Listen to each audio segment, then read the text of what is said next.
ဆိုတော့ကြတော့ဒီနေ့ပြောပြပေးသွားမှာက feeder function ကြောင့်ပေါ့နော်ဒီ R programming မှာသုံးတဲ့ feeder function ကြောင့်ဆိုတော့ feeder function ကကြဘယ်လိုဒီမှာသုံးတာလဲဆိုတော့ကြတော့သူက data feedering လုပ်တဲ့နေရာမှာသုံးတာပေါ့နော်ဥပမာဆိုရင်ကျွန်တော်တို့က data set ထဲမှာအကြောင်းသားတွေရဲ့ MSN data set တွေရှိတယ်ဒါပေမဲ့ကျွန်တော်တို့ကဒီ grade ကို ABCD မခွဲရသေးဘူးအဲ့မှာဂုဏ်ထူးထွက်တဲ့အကြောင်းသားကိုသိချင်တာပေါ့အဲ့ဆိုတော့ကျွန်တော်တို့က MS80 နဲ့ကျော်တဲ့အကြောင်းသားတွေကို data set ကနေထုတ်ပေးပါလို့ကျွန်တော်တို့က code ကိုပြောချင်တာအဲ့ကြရင်ကျွန်တော်တို့က feeder function သုံးတယ်ပေါ့နော်ဆိုတော့ကြတော့ပထမဆုံးအနေနဲ့ R programming မှာကြတော့ feeder function သုံးမယ်ဆိုရင်ဒီ dplyr ဆိုတဲ့ library လိုပဲပေါ့နော်ဆိုတော့ဒီ library ကိုကျွန်တော်အရင်ဆုံး input လုပ်မယ်ပြီးရင်ကျွန်တော်တို့က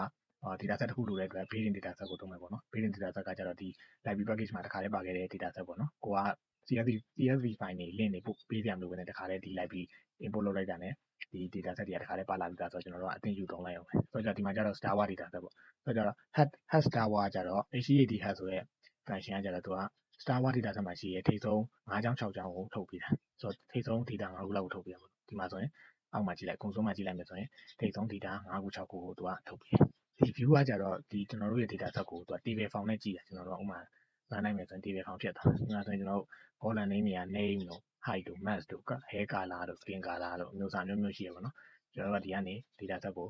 ကြည့်လို့ရရပါတော့ဆိုကြတော့ code ပဲပြန်သွားလိုက်မယ်ဆိုကြတော့ example နဲ့ကျွန်တော် feeder function သုံးပြ feeder function သုံးမယ်ဆိုရင်အဓိကကသူက feeder function ထဲမှာ argument နှစ်ခုပါတယ်ပေါ့နော်ပထမတစ်ခုကကြတော့ data set ဒီမှာဆိုကျွန်တော်ကိုသုံးမယ် data set ကို feeder လုပ်မယ် data set ကိုထည့်လိုက် starwar အဲ့ဒီမှာကျွန်တော်ကခုနကကြည့်လိုက်တယ် starwar ထဲမှာ mass column ပါတယ်နော်ဆိုတော့ကျွန်တော်ကဒီ character တွေပေါ့နော် data တွေကိုလိုချင်တာ mass က1000ထက်များတဲ့ data တွေကို starwar data set ထဲက data ကိုထုတ်ပေးပါ feeder လုပ်ပေးပါပေါ့ကျွန်တော်အဲ့ဒီပဲဆောင်တာအဲ့မှာကျွန်တော်ဒီကောင် run လိုက်မယ်ဆိုဒီမှာအောက်ဆုံးမှာတွေ့လား mass 1000ကျော်တဲ့ data တစ်ခုကိုသူကထုတ်ပြပေးတယ်အောက်မှာနှစ်ခုကျန်သေးတယ်ဆိုရင်ဒီမှာကြည့်လိုက်မယ်ဆိုရင် mass က1358ဆိုတော့ mass 1000ကျော်တဲ့ data ကိုသူကထုတ်ပေးတယ်အဲ့လိုပဲဒါပေမဲ့တစ်ခုတည်းရရတာပေါ့ဒီ condition မှာတစ်ခုတည်းရရတာဆိုမဟုတ်ဘူးအဲ့ condition ကအများကြီးရှိနေတော့မှာ real world မှာဆိုတော့ကျွန်တော်တို့ကဒီမှာဆိုရင်condition နှစ်ခုရှိရင် on နဲ့ set ချင်ဆက်မယ် and နဲ့ set ချင်ဆက်မယ်ဒီကောင်က and နော်ပြီးရင် on နဲ့ set ချင်ဆက်မယ်ဆိုတော့ feeder data set hair color က none ဖြစ်မယ် none လည်းဖြစ်ရမယ် and နဲ့ဆို none လည်းဖြစ်ရမယ် eye color က black လည်းဖြစ်ရမယ်အဲ့ဒါကိုကျွန်တော် run ကြည့်လိုက်အဲ့ကြရင်သူ hair color က none လည်းဖြစ်တယ် eye color က black လည်းဖြစ်တယ်နှစ်ခုလုံးဖြစ်တယ် condition နှစ်ခုလုံးဖြစ်တယ် data တွေကိုထုတ်ပေးတယ်နောက်တစ်ခုကကြတော့ or ကြတော့ condition နှစ်ခုရှိရင်နှစ်ခုတည်းကတစ်ခုဖြစ်ရင်ရပြီတစ်ခုဖြစ်ရင်ကိုထုတ်ပေးတယ်ဆိုတော့ဒီမှာဆိုရင် hair color က none ဖြစ်ရင်လည်းရတယ် eye color က black ဖြစ်ရင်လည်းရတယ်အဲ့နှစ်ခုတည်းကတစ်ခုဖြစ်တာနဲ့အဲ့ data ကိုထုတ်ပေးမှာသူကဆိုတော့ကျွန်တော် run ကြည့်လိုက်တူတူပဲဆိုတော့ဒီလိုပဲထုတ်ပေးမယ်ဆိုတော့နောက်တစ်ခုကကြတော့သူကဒီကြားထဲမှာဒီလို operator မထည့်ဘဲနဲ့ comma ပဲထည့်မယ်ဆိုရင်ကြတော့ဘယ်သဘောကိုဆောင်လဲဆိုတော့ default အရာဒီ and နဲ့အဓိပ္ပာယ်တူတယ်ဆိုတော့ and operator ပေါ့ and ကကြတော့ hair color က none လည်းဖြစ်ရမယ် eye color က black ဖြစ်ရမယ်နှစ်ခုလုံးညီမှနှစ်ခုလုံးညီတဲ့ data တွေကိုထုတ်ပေးမှာအဲ့လိုဖြစ်မယ်နော်ဆိုတော့ကျွန်တော် run ကြည့်လိုက်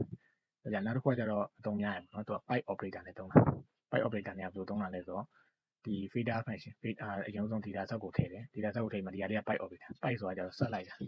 ကဒီ data set ကို base ယူပြီးမှကျွန်တော်တို့က feeder နဲ့လုပ်မယ်ဆိုမှအခြား function တွေသုံးမယ်ဆိုရင်ဒီ pipe လေးနဲ့ဆက်လိုက်တာ pipe လေးနဲ့ဆက်ပြီးမှ feeder လုပ်မယ်ပေါ့ဆိုတော့ကျွန်တော်တို့ feeder မှာအဓိကထည့်ရတဲ့အရင်ဆုံးထည့်ရတဲ့ data set ကိုမထည့်ကြမလို့တော့ဘာလို့လဲဆိုတော့ကျွန်တော်တို့က pipe နဲ့ဆက်ထားတာမို့လို့ဆိုတော့ကြတော့ condition လေးပဲထည့်ပေးရမယ်ဆိုတော့ကြတော့ mass က1000ထက်များတဲ့ data တွေကို feeder လုပ်ပေးပါဘယ်ရလဲဆိုတော့ starwar data set ကနေဆိုတော့ကျွန်တော်ဒီ code ကို run ကြည့်လိုက်မယ်ဆိုရင်ခုနကထုတ်ပေးတဲ့ data အတိုင်းပဲထုတ်ပေးပါအဲ့လိုမျိုးနော်ဆိုတော့ဒါတော့ feeder function ရဲ့အသေးစိတ်အကြောင်းအရာလေးပေါ့နော်အချင်းချုံပြောလိုက်တာပါတိကျတယ်ပို့ပြီးတော့လေ့လာလို့ရတယ်ပေါ့နော်